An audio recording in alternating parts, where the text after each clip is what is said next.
When we left off, our heroes had entered the Rat's Nest Tavern. They had just finished off a few of the ratlings in the northern part of the nest. They had also interrogated a rat, which they promptly knock out at the beginning of this session. And they decide to head south. A disclaimer, this recap is being written almost a month and a half after the session, since we did take a break in July due to conventions and stuff. However, I left myself a good session summary this time, so I think I did better in this one than the last one. But again, some details may be missing, and all encounters are simulated. They're not exactly how they went down. Harmon, being our sneaky sneak, moves ahead of the group, peeks up around these barrels, and as he approaches, overhears a strange discussion. They've been sniffing around for the big shiny.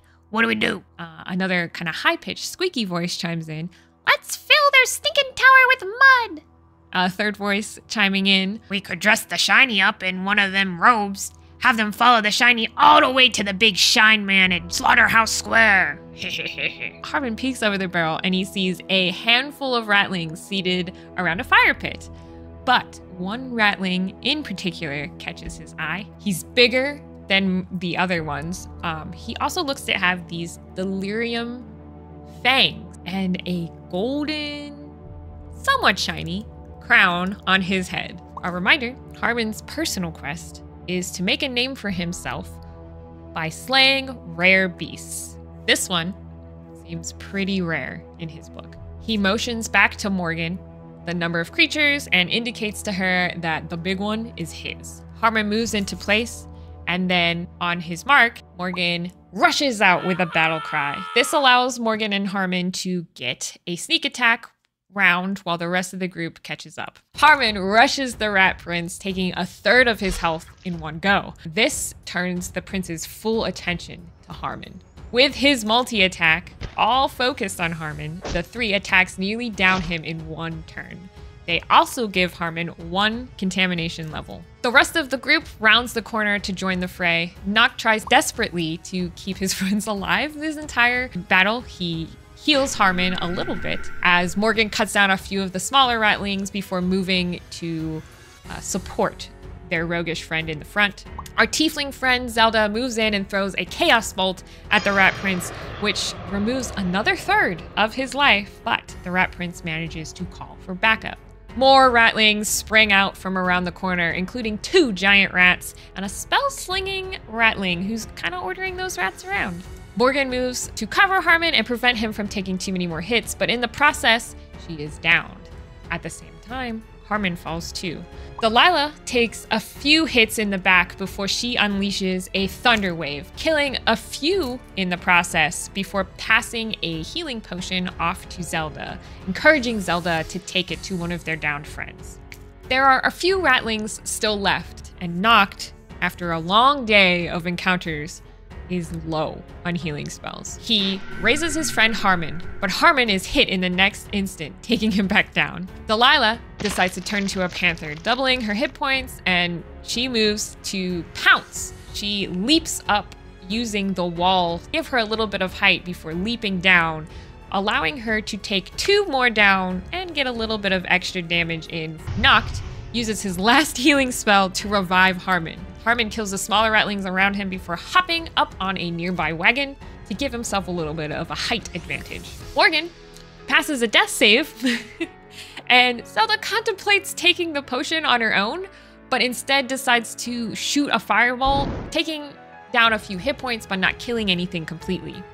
She moves over towards Morgan to feed her the potion. Our panther friend leaps off the walls again, does a little extra damage as she lands on one of the ratlings, killing it. Noct, his options very limited, decides on what I think is a very clutch move. He casts Sanctuary on Harmon. This causes the Rat Prince to have to redirect his attacks, which end up being our panther friend. Then Harmon finally hits the Rat Prince, dealing the remaining third of the damage to him. His rapier pierces through the creature's skull right up into the crown, popping it off of the Rat Prince's head. He then slaps that onto his own head. With Zelda's thaumaturgy and an intimidating Harmon standing on the wagon with the head of their prince, the party convinces the mating ratlings, which is home to one of which being that spell-slinging ratling, to leave. They raise their friend Morgan, steal the teeth of the Rat Prince for money, and then they take a short rest.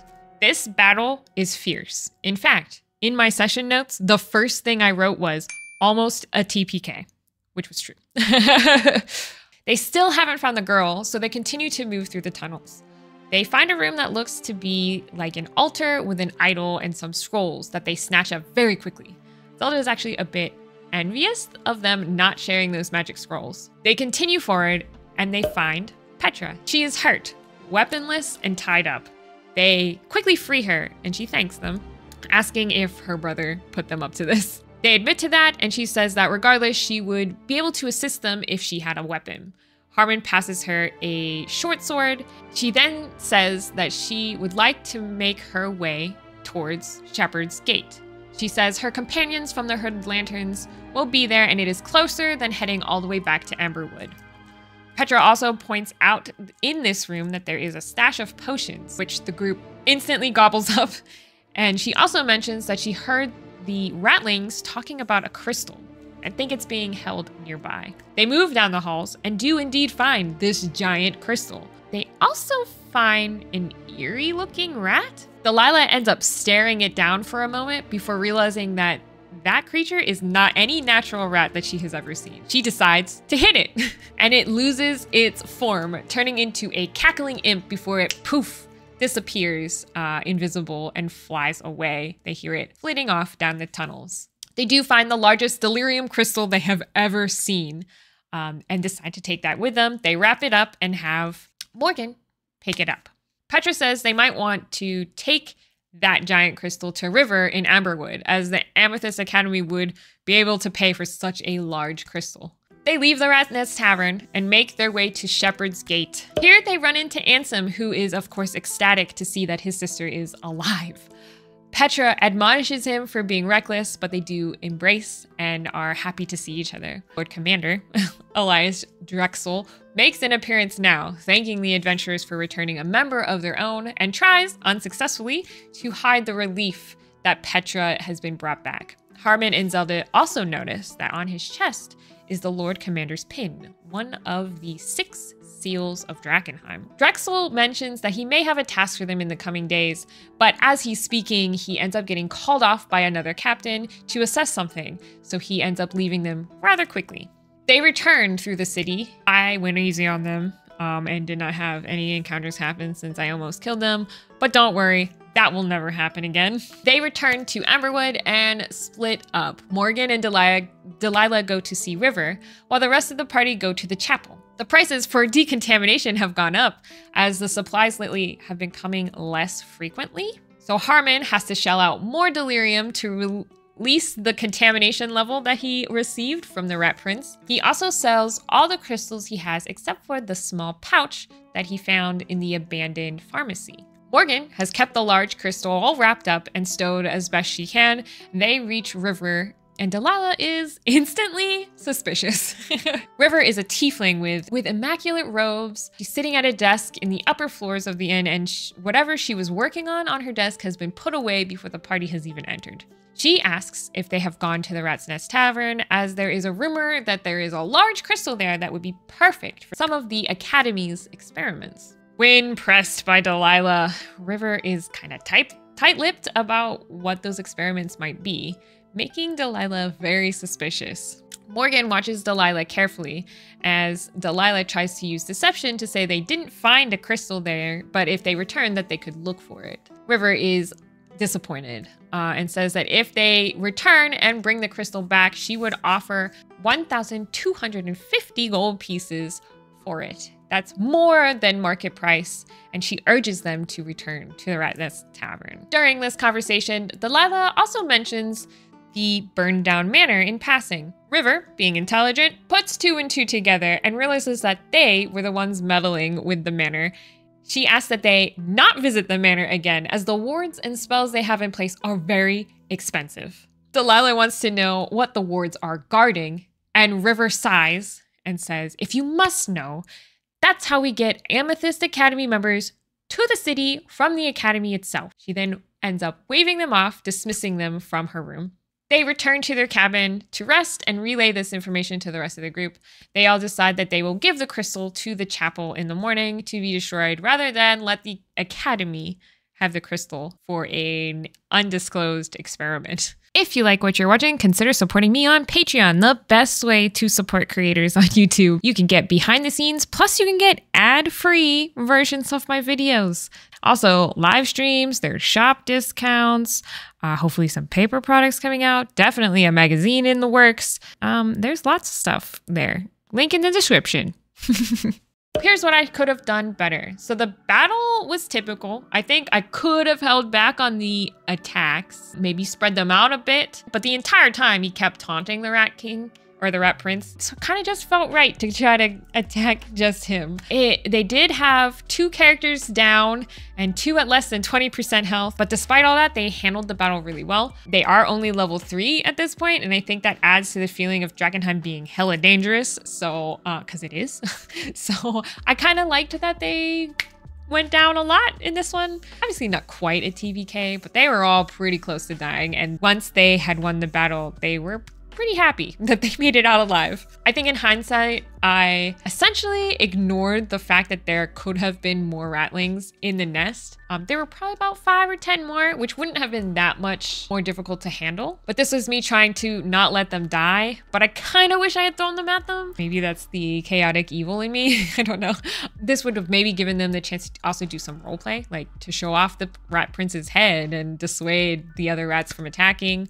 I don't know. I was completely unprepared with the gate arrival. I did not realize that was where Petra was going to want them to go. I could have not done that and done what I had planned originally, which was back in Emberwood. Instead, I allowed them to go to the gate because in the moment, I thought it was a good opportunity. Technically, the Lord Commander was not supposed to meet them, but to me, that felt dumb. In the book, it's very clear he favors the Lang siblings and has like raised them to be like his own children. In fact, there's a whole section about what happens if she dies in this encounter. Kind of major, despite the fact that the Lord Commander has not directly asked the group to save Petra. They're not under any obligation to do anything for the Hooded Lanterns, but if she dies, he still does not want to work with the adventurers. So to me, it made way more sense that he would come down and see that she was actually alive, to check on her himself. I allowed him to do that, and also it felt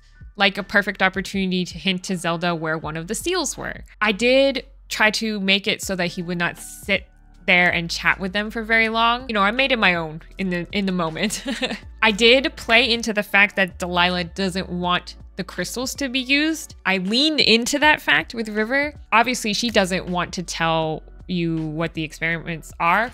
I don't even know what they are because there's no clear indication in the book. I could come up with something on the fly. Did want to make it seem like she would do almost anything for magical knowledge. I honestly don't know offhand if that's what it says in the book or not, but to me, the Amethyst Academy is in the pursuit of knowledge, magical knowledge, regardless of cost. So it's somewhat could be a good approach until they take it too far, right? I played into that a little bit with Delilah. For this session, I did implement a timer system that I mentioned last time. I stole a little hourglass from a different game and used that. I was trying to make it so that one Zelda or 10-year-old player would have to be prepared. I was also trying to limit the discourse between players with Zelda about her moves, as I want her to make her own choices and decisions, because there were times in the past she was set on doing something and got stubborn about it and wasn't listening to the rest of the group. She should reap the consequences of those actions. We didn't have to skip anybody's turns, so I think everybody was trying to do things more quickly. That was also partially because I was very bad. It's a sand hourglass timer, so it doesn't like make a noise when the time runs out. And I'm bad at keeping track of that while looking at someone and making eye contact to figure out what they want to do. But it did speed up combat a bit, and it made everybody was definitely paying attention more. I'm gonna keep the timer for a few more sessions. Preparing for the next session, I knew that they would eventually be going to the Chapel of St. Brenna, so I actually finally looked at the map. I had read that section of the book already, but now I was looking at the map more. So I reread the chapter, took some more notes, In particular, I knew that one of the bandits here would also have gathered intel on some of the seals of Drakkenheim. He would be dropping that for young Zelda because I need to get her focused on something, and I thought that would help, but it didn't really, so we'll see. I also looked ahead a bit trying to determine which hints to drop for the group while they were in the chapel, and there are several things that could be hinted at, and I think that the next major encounter will probably be Reed Manor, but there's also a lot of stuff with backstories that I wanted to touch on as well, so I started preparing some of those things, but not fully because I just knew that they would be heading to the chapel next anyway. So I had time to flesh those out. I also needed to figure out a way to help Noct with his quest. His is blighted landscape, so he wants to help the land and get rid of the contamination. I also want to drop hints about all these other quests like the smithy, maybe the Shrine of Morgan, the Black Ivory Inn. I also knew at this point we were taking a 1 month break, which ended up being a 2-month break without D&D, which is crazy long, but it also meant I wrote a really good summary for this one. I made a note about some of the loose ends as well, one of which being that Warlock ratling Squeaks. He did escape, so did his imp companion. I don't know how he might make another appearance, but perhaps he could be the right hand of a different rat prince or princess and be the true mastermind behind all of that. I imagine him maybe even swirling away some delirium or a devil or something. I don't know. I think that would be a perfect time to flex some of my homebrew abilities, maybe feed into Morgan's backstory more with the offer of a hoard of gold and delirium that she could use to pay her debts, you know, something. So that's the plan. But that's it for this session. I will see you guys in the next video. Bye.